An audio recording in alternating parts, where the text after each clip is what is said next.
कहते हैं कि दुनिया में सबसे बड़ा धोखा वो है जो हम खुद को देते हैं, पर असली मजा तब आता है जब किसी और को बेवकूफ बना दिया जाए। बस यही सोचकर शुरू होती है हमारी कहानी। अरे भाई, सुना तुमने? पास वाले गांव में एक राजा आया है और सुना है कि सोने के गहने पहनता है और हाथ में एक असली हीरा जड़ित तलवार लेकर घूमता है। अरे छोड़ो यार, राजा रानी सिर्फ कहानियों में होते हैं। असल में तो बस हम जैसे लोग होते हैं जो दिन भर खेत में खपते हैं और शाम को लाठी लेकर सो जाते हैं। ना ना, तुम लोग यकीन नहीं करोगे, पर मैंने उसे अपनी आंखों से देखा है। उसकी पोशाक ऐसे चमचमाती है जैसे सूरज की किरणें उसकी सेवा में लगी हों। सच कह रहे हो? तो जाकर उस राजा से कहो कि हमारी जिंदगी भी थोड़ी चमका दे। तो साहब, ये तीन दोस्त रमुआ, भीखू और कलुआ अपने ही गांव में आराम से बैठे रहते हैं जब तक कि ये नई अफवाह उनके कानों में न गूंज जाए। और अफवाह का असर ऐसा हुआ कि हमारे भीखू को लगा कि राजा से मिलना ही पड़ेगा।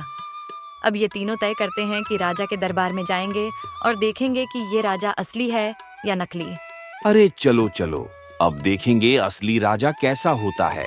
सुनो, ध्यान रखना, अगर राजा सच में असली हुआ तो गड़बड़ मत करना, वरना पूरी उम्र तक ठाके लगते रहेंगे और लोग कहेंगे, देखो हमारे गांव के मूर्ख। और अगर नकली हुआ तो क्या उसे पकड़वा दें? वह तीनों दोस्त कल सुबह राजा से मिलने की योजना बनाते हैं।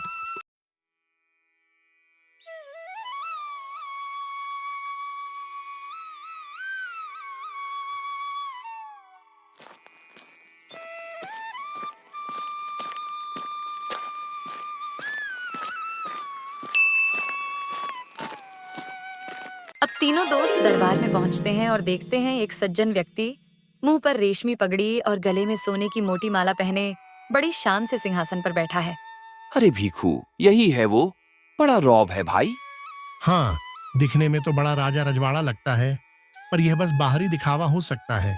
कौन हैं ये लोग जो बिना इजाजत दरबार में घुस आए हैं? तुम जानते हो, मैं राजा हूं इस इलाके का। अरे राजा साहब, हम भी छोटे मोटे राजा हैं अपने घर के। वैसे असली राजा हैं या ऐसे ही बनावटी? भीखू और उसके दोस्तों ने यह बात हंसी में कह दी, पर असली योजना तो अब बननी शुरू हुई।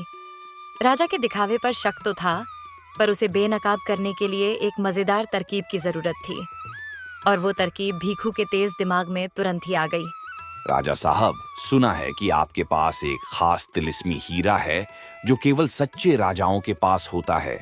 क्या हमें भी उसकी एक झलक दिखा सकते हैं? हाँ हाँ, क्यों नहीं, पर ये हीरा अभी मेरे महल में रखा हुआ है।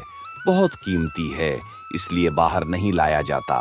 अरे तो कोई बात नहीं, हमारे गांव के पुजारी जी कहते हैं कि तिलिस्मी चीजों की पहचान करने के लिए एक साधारण परीक्षा होती है। अब असली मजा तो यहीं से शुरू होता है। तीनों दोस्तों ने मिलकर एक योजना बनाई। हमें बस एक कटोरी पानी चाहिए और आपकी तिलिस्मी चीज की सच्चाई तुरंत पता चल जाएगी।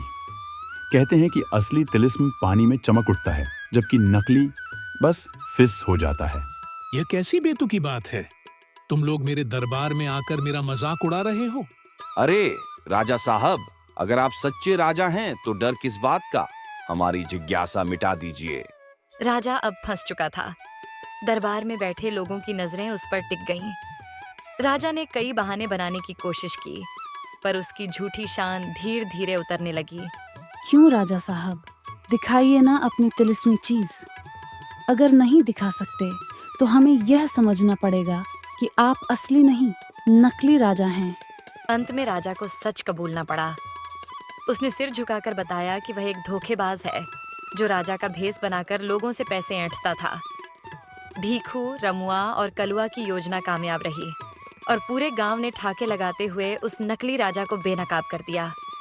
देखा भीखू, नकली राजा को पकड़ने में जितना मजा आया उतना तो हमें सपने में भी नहीं सोचा था।